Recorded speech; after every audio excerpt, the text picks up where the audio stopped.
আমার নাম মুনমুন। আমার বয়স ৩৮ আর আমার ছেলে রুবেলের বয়স ২১। গত মাসে রুবেল কলেজ থেকে ফার্স্ট ক্লাস ফার্স্ট হয়ে ডিগ্রি পেল। সেদিন রাতে আমরা দুজন একসাথে ডিনার করছিলাম, উদযাপন করছিলাম।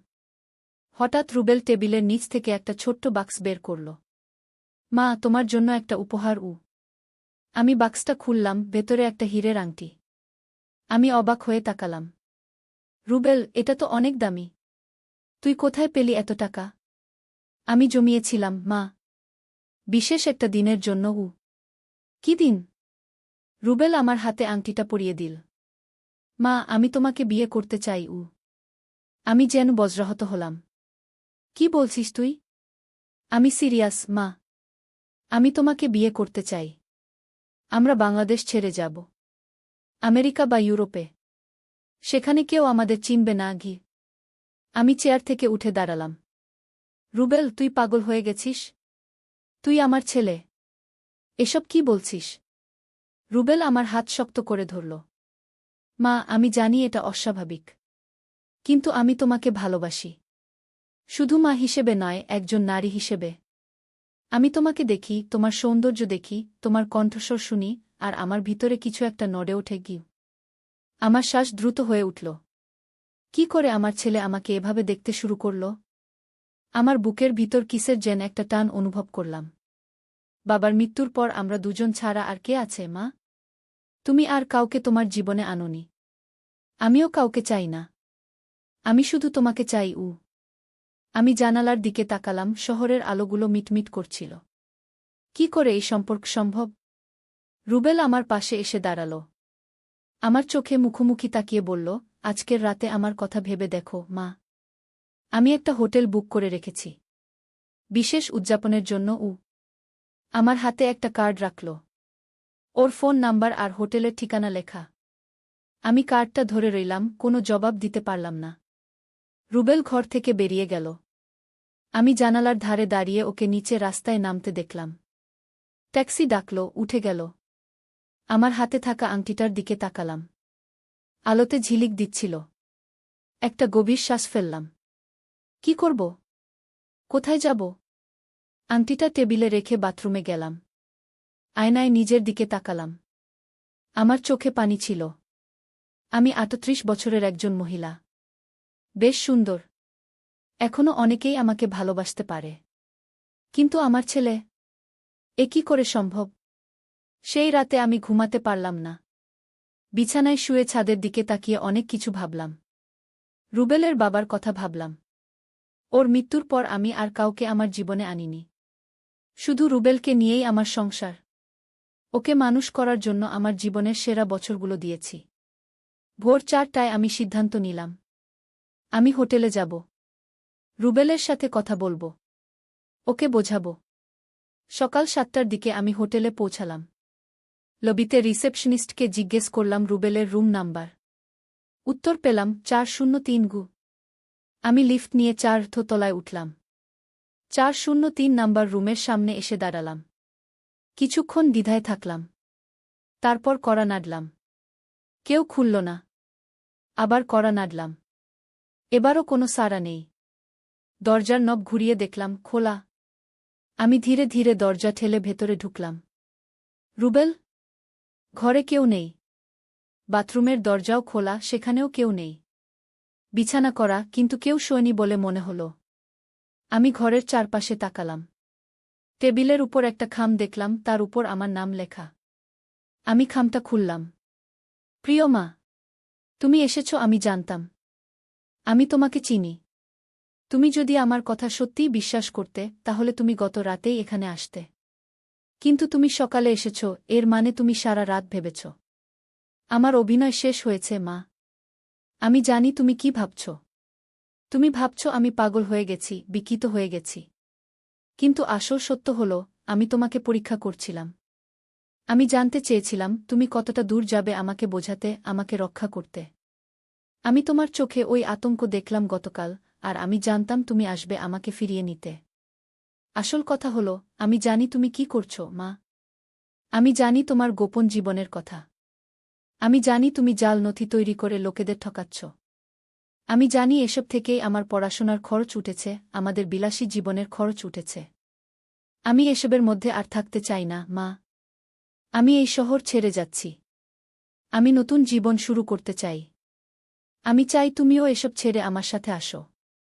এই আংটি বিক্রি করে আমরা নতুন জীবন শুরু করতে পারি, ইমানদারি নিয়ে। আমি এই ঠিকানায় অপেক্ষা করব, 213 শান্তিনগর। আজ সন্ধ্যা 6টা পর্যন্ত।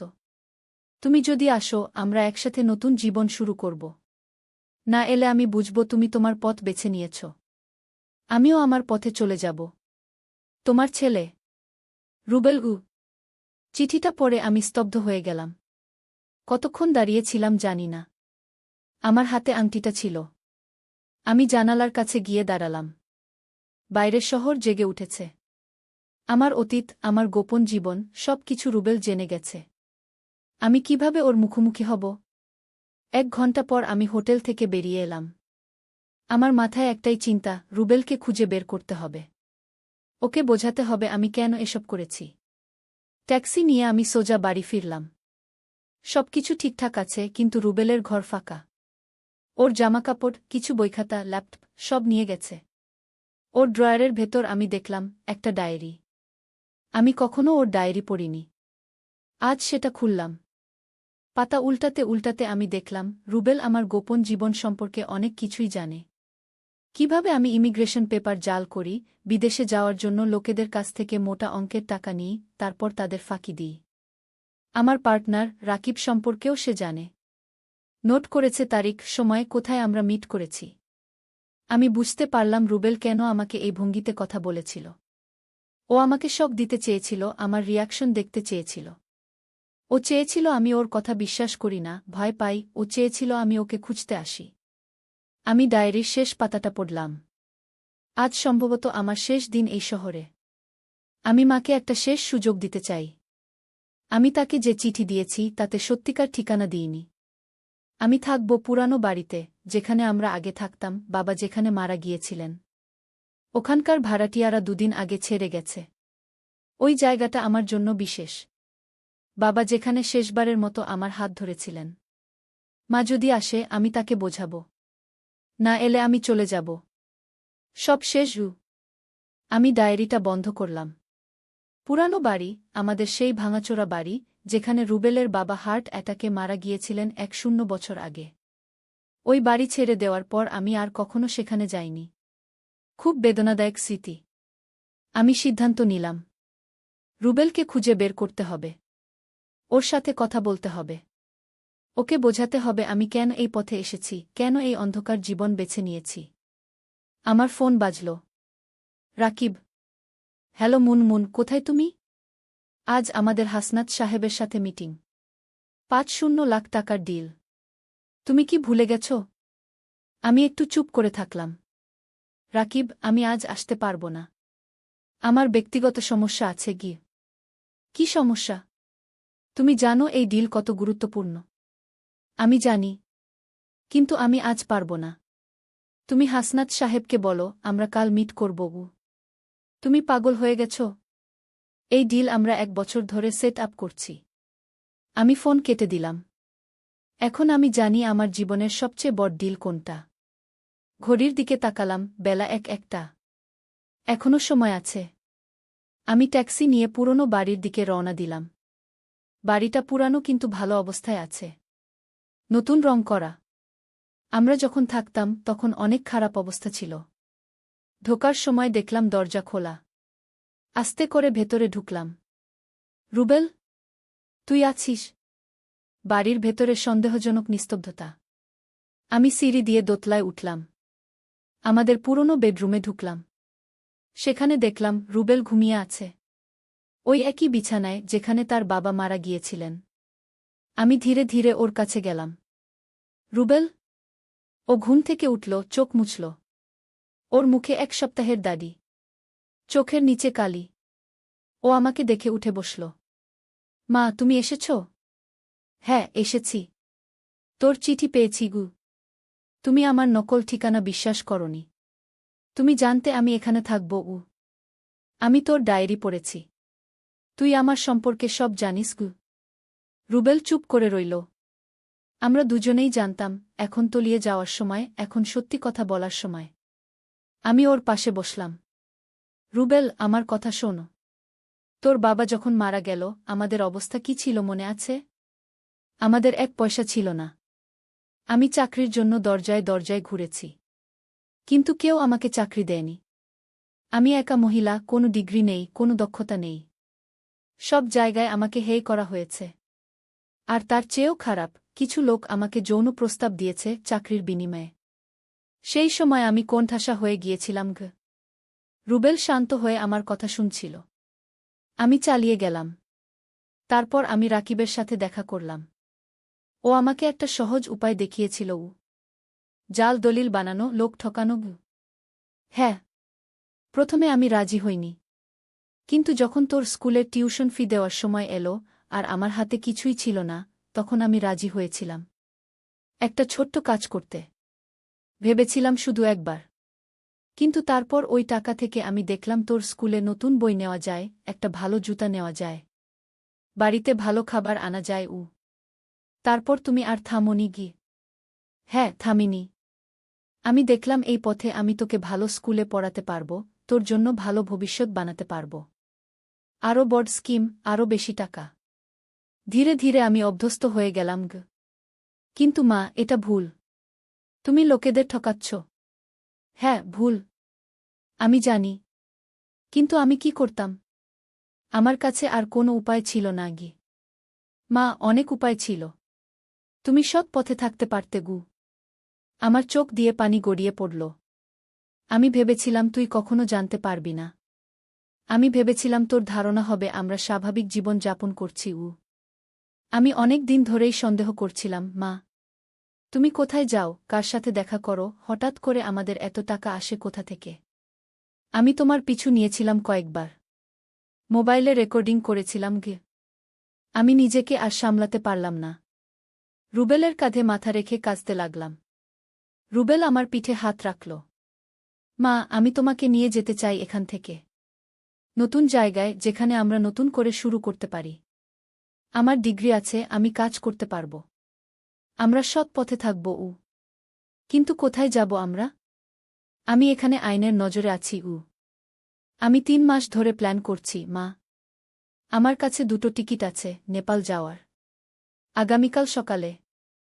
নেপালে আমার একজন বন্ধু আছে, রাহুল। ও আমাদের জন্য থাকার জায়গা ঠিক করে রেখেছে। আমি ওখানে একটা আইটি কোম্পানিতে চাকরিও পেয়েছি। আমি অবাক হয়ে তাকালাম। তুই এত কিছু করেছিস? হ্যাঁ মা। তোমাকে সঠিক পথে ফেরাতে হবে। তোমাকে সেই মুনমুন হতে হবে যে সৎ ছিল, যে আমাকে সৎ থাকা শিখিয়েছিল। কিন্তু রাকিব? ও আমাকে খুঁজবে। আমি রাকিবকে চিনি, মা। ও প্রেমের পাত্র নয়, ব্যবসার পার্টনার। টাকা দিলে ও ভুলে যাবে। টাকা? রুবেল বিছানার নিচ থেকে একটা ব্যাগ বের করল। খুলে দেখালো, বান্ডিল বান্ডিল টাকা। আমি অবাক হয়ে তাকিয়ে রইলাম। এগুলো কোথা থেকে পেলি? আমি হতভম্ব হয়ে জিজ্ঞাসা করলাম। মা, আমি গত 2 বছর ধরে রাকিবের অফিসের কম্পিউটার হ্যাক করেছিলাম। ওর সমস্ত ফাইল, তথ্য, ট্রানজ্যাকশন সব আমার কাছে আছে। আমি ওর থেকে ধীরে ধীরে টাকা সরিয়েছি, এমনভাবে যে ও বুঝতে পারেনি কে নিচ্ছে। আমি বিস্মিত হয়ে রুবেলের দিকে তাকালাম। আমার ছেলে এত চালাক, এত বুদ্ধিমান। আমি গর্ব অনুভব করলাম, কিন্তু পরক্ষণেই ভয়ও পেলাম। রুবেল, ওর কাছ থেকে টাকা নেওয়া মানে আমাদের অপরাধের পথে হাঁটা। জন্য এটা আমাদের প্রাপ্ত। কিন্তু এটা চুরি, রুবেল। এটা ন্যায়, রুবেল দৃঢ়ভাবে বলল। মা, আমরা এখন সিদ্ধান্ত নিতে হবে। তুমি কি আমার সাথে যাবে, নাকি রাকিবের সাথে থাকবে? আমি জানলা দিয়ে বাইরে তাকালাম। শহরের দূরের দৃশ্য দেখা যাচ্ছিল। আমি দীর্ঘশ্বাস ফেললাম। আমার জীবনের সবচেয়ে বড় সিদ্ধান্ত এটা। আমি তোর সাথে যাব, রুবেল। কিন্তু আমাদের উচিত হবে রাকিবের টাকা ফেরত দেওয়া। আমরা সৎ পথে নতুন জীবন শুরু করব। রুবেল আমার দিকে তাকাল। ওর চোখে বিস্ময় আর সম্মান ফুটে উঠল। তুমি এখনো সৎ আছো, মা। তাই আমি তোমাকে এত ভালোবাসি। হঠাৎ নিচে থেকে একটা গাড়ি আসার শব্দ পেলাম। আমরা জানালা দিয়ে দেখলাম রাকিবের গাড়ি। এত তাড়াতাড়ি? ও কিভাবে জানল আমরা এখানে? রুবেল, রাকিব। ও এসে গেছে। চিন্তা করো না, মা। আমি ওকে সামলাবো গো। রাকিব দরজায় জোরে জোরে ধাক্কা দিচ্ছিল। মুনমুন, আমি জানি তুমি ওখানে আছো। দরজা খোলো। রুবেল আমাকে পিছনের দিকে ঠেলে সিঁড়ি দিয়ে নিচে নামল। আমি জানালা দিয়ে দেখলাম রুবেল দরজা খুলল আর রাকিব ভেতরে ঢুকল। কোথায় তোর মা? কোথায় আমার টাকা? রাকিব ভাই, আপনি শান্ত হন গো। শান্ত? তোর মায়ের কারণে আমি 1 কোটি টাকার ডিল হারিয়েছি। হাসনাত সাহেব বলেছেন আমাদের সাথে আর কোনো ব্যবসা করবেন না। আমার রেপুটেশন মাটি হয়ে গেছে। আর তোর মা আমার 5-0 লাখ টাকা নিয়ে উধাও। আপনার টাকা? নাকি আপনি যে লোকেদের ঠকিয়েছেন তাদের টাকা? রাকিব একটু থমকে গেল। তুই কি বলতে চাস? আমি সিঁড়ি দিয়ে নিচে নামলাম। রাকিব, আমি এখানে। আমি কোথাও যাইনি গিয়ে। রাকিব ঘুরে আমার দিকে তাকাল। ওর মুখে রাগ আর বিদ্রূপ। তুমি পাগল হয়ে গেছ? তুমি জানো আজকের ডিল কত গুরুত্বপূর্ণ ছিল? আমি আর এসব করব না, রাকিব। লোকেদের ঠকানো, জাল দলিল বানানো, আমি ছেড়ে দিচ্ছি গু। রাকিব হাসল। কি বললে? ছেড়ে দিচ্ছ? তুমি ভাবছ এত সহজে বেরিয়ে যাবে? তুমি জানো না আমি কত লোককে চিনি? কত ইনফ্লুয়েন্সিয়াল লোক আমার হাতের মুঠো? আমি চাইলে তোমাকে জেলে পাঠাতে পারি। রুবেল এক পা এগিয়ে এলো। আপনার হুমকি দেওয়া বন্ধ করুন, রাকিব ভাই। আপনি যদি আমার মাকে জেলে পাঠাতে চান, আপনিও যাবেন। আমি যাব? তুই কি বলছিস? রুবেল পকেট থেকে একটা পেন ড্রাইভ বের করল। এখানে আপনার সমস্ত তথ্য আছে। কাকে কাকে ঠকিয়েছেন, কত টাকা নিয়েছেন, কোন অফিসারদের ঘুষ দিয়েছেন, সব এখানে আছে। আমি আপনার কম্পিউটার হ্যাক করেছিলাম 2 বছর আগে। আমি সব জানি। রাকিবের মুখ সাদা হয়ে গেল। তুই আমার কম্পিউটার হ্যাক করেছিস? হ্যাঁ, করেছি। আর এই তথ্য আমি ইমেইল করে রেখেছি আমার বন্ধুর কাছে। আমাদের যদি কিছু হয়, ওর নির্দেশ আছে এগুলো পুলিশে দেওয়ার জন্য। রাকিবের হাতের মুঠি শক্ত হয়ে গেল। কি চাস তুই? আমরা আমাদের পথে যাব, রাকিব ভাই। আপনি আপনার পথে। আমাদের খুঁজবেন না, ফলো করবেন না। আর আমরাও আপনার সম্পর্কে কিছু বলবো না গি। রাকিব কিছুক্ষণ থমকে রইল। তারপর আমার দিকে তাকিয়ে বলল, মুনমুন, আমি ভেবেছিলাম তুমি আমার পার্টনার গু। আমি ছিলাম, রাকিব। কিন্তু এখন না। আমি আমার ছেলেকে হারাতে চাই না গি। রাকিব দীর্ঘশ্বাস ফেলল, ঘরে ঘুরে তাকাল। আচ্ছা, তোরা যা করতে চাস কর। আমি চললাম। কিন্তু এটা মনে রাখিস, আমাকে ধোঁকা দেওয়া লোকেরা ভালো থাকে না গি। ও ঘর থেকে বেরিয়ে গেল। আমরা তার গাড়ি স্টার্ট নেওয়ার শব্দ শুনলাম, তারপর গাড়ি চলে গেল। আমি আর রুবেল একে অপরের দিকে তাকালাম। মা, আমরা এখানে নিরাপদ নই। রাকিব ফিরে আসতে পারে। আমাদের এখনই যেতে হবে গু। আমি মাথা নাড়লাম। হ্যাঁ, চলো। আমরা সিঁড়ি বেয়ে উপরে উঠলাম, রুবেলের ব্যাগ নিয়ে দ্রুত বাড়ি থেকে বেরিয়ে এলাম। রাস্তায় আমরা একটা ট্যাক্সি ধরলাম। কোথায় যাবেন? ড্রাইভার জিজ্ঞেস করল। রুবেল আর আমি একে অপরের দিকে তাকালাম। আমাদের চোখে একটা নতুন সম্ভাবনার আলো জ্বলছিল। বাস টার্মিনাল, রুবেল বলল। আমরা নেপাল যাব। ট্যাক্সি চলতে শুরু করল। আমি জানালা দিয়ে বাইরে তাকিয়ে রইলাম। শহরের রাস্তাগুলো পিছনে ছুটে যাচ্ছিল। একসময় যে জীবন আমাকে শ্বাসরুদ্ধ করে এনেছিল, আমি সেই জীবন পিছনে ফেলে আসছি। সামনে অজানা কিন্তু স্বচ্ছ একটা ভবিষ্যৎ। আমি রুবেলের হাত ধরলাম। তুই ঠিক আছিস তো? সবকিছু ছেড়ে নতুন জায়গায় যাওয়া সহজ না। আমি ঠিক আছি, মা। তোমাকে পেয়েছি, সেটাই আমার কাছে সবচেয়ে বড় কথা। ট্যাক্সি সিটি সেন্টার পেরিয়ে হাইওয়েতে উঠল। সূর্য ডুবে যাচ্ছিল, আকাশ লাল হয়ে উঠেছিল। আমার হাতে আংটিটা এখনো ছিল। আমি সেটা খুলে জানালা দিয়ে ছুঁড়ে ফেলে দিলাম। কেন ফেলে দিলে, মা? ওটা তো অনেক দামি। ওটা একটা জীবনের প্রতীক ছিল, রুবেল। এক ভুল জীবনের। আমি নতুন জীবন শুরু করতে চাই, নতুন স্মৃতি নিয়ে। কি? রুবেল হাসল। আমি জানতাম তুমি সিদ্ধান্তটা নেবে গু। তুই কিভাবে জানলি? কারণ তুমি আমার মা। যত ভুলই করো না কেন, ভেতরে তুমি সৎ। তুমি আমাকে সৎ হতে শিখিয়েছ গু। আমার চোখে পানি এলো, কিন্তু এবার সেটা দুঃখের নয়, আনন্দের। আমি জানি সামনে আমাদের অনেক বাধা আছে। নতুন দেশে নতুন জীবন শুরু করা সহজ নয়। কিন্তু আমরা একসাথে আছি, আর সেটাই সবচেয়ে বড় কথা। ট্যাক্সি বাস টার্মিনালের দিকে এগিয়ে চলেছে। আকাশে তারা ফুটতে শুরু করেছে। আমার মনে পড়ল রুবেলের বাবা একবার বলেছিল, জীবনে যত অন্ধকারই আসুক, তারা সবসময় থাকবে গু। আমি আকাশের দিকে তাকিয়ে ভাবলাম, হ্যাঁ, অন্ধকার পেরিয়ে আলোর পথে আমরা এগিয়ে চলেছি। তারাগুলো মিটমিট করে জ্বলছিল, যেন আমাদের নতুন জীবনকে স্বাগত জানাচ্ছে।